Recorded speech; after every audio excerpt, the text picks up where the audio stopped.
Kyra Cards for Engearment.com. Here today, hanging out in some of Colorado's cooler geological features to talk to you about Scarpa's Arpia Vs, which have very quickly become my favorite all-around shoe. So let's talk about why and climb into the specs.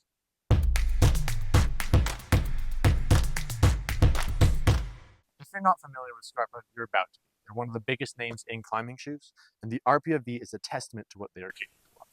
These shoes have won so many awards for being one of the best all-around pieces, and there's a reason for that. Whilst it is not a specialist shoe, it will do just about anything for you. They walk that line between performance and comfort, aggressiveness versus relaxed fit. Everything about this shoe is fantastic. And if you are looking for an all-in-one shoe quiver, this is what I'm going to suggest. To get into the actual features, these have Vibram XS Grip 2 rubber for the sole, 3.5 millimeters of it, which is a wonderful amount to still have the supple feel of the rock underfoot, that sensitivity that you really want out of an aggressive or performance shoe, while still giving enough rigidity to stand up on those smaller holds, keep your feet comfortable.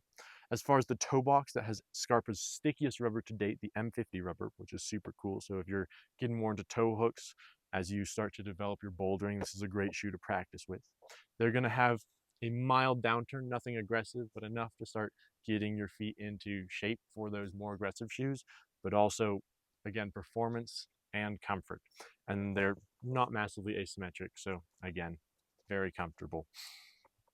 Other neat things about these are it's a mixture of leather and synthetic for the rest of the shoe material, which is really cool because the leather is going to give it a little bit of stretch and it will shape to your foot comfortably, but it's not going to expand massively. So you don't have to downsize like crazy for these things. I went down about a size and a half euro, depending on who you're talking to. But these have been, after the first few sessions, fitting fantastically. Now, I admittedly was not a huge fan at first. They were not the most comfortable. I wasn't feeling it. But somewhere around session 5 to 7, they clicked, they broke in, something fantastic happened.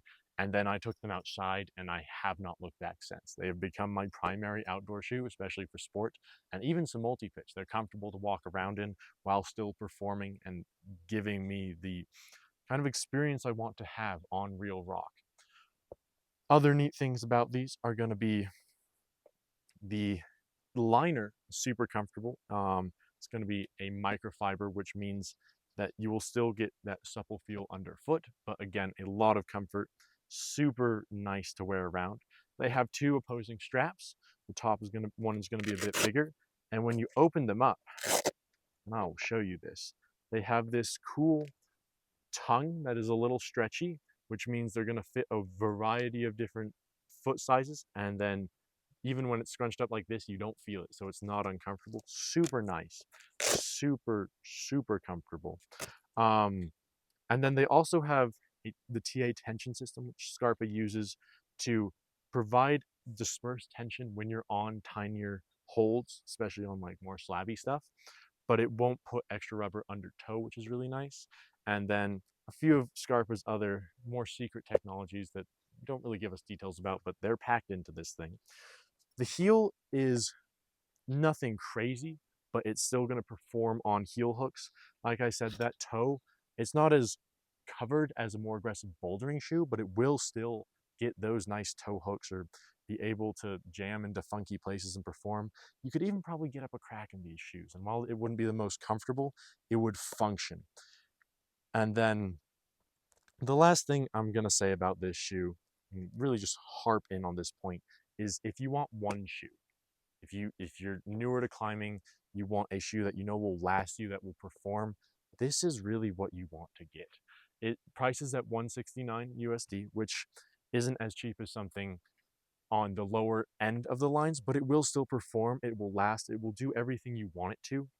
And even when you have nice performance shoes, even if you have an extensive quiver, this is going to be a fantastic just everything shoe. So if you need a shoe to travel with, if you don't know what the terrain you're going to be in is like, this is a fantastic piece to keep in your shoe quiver.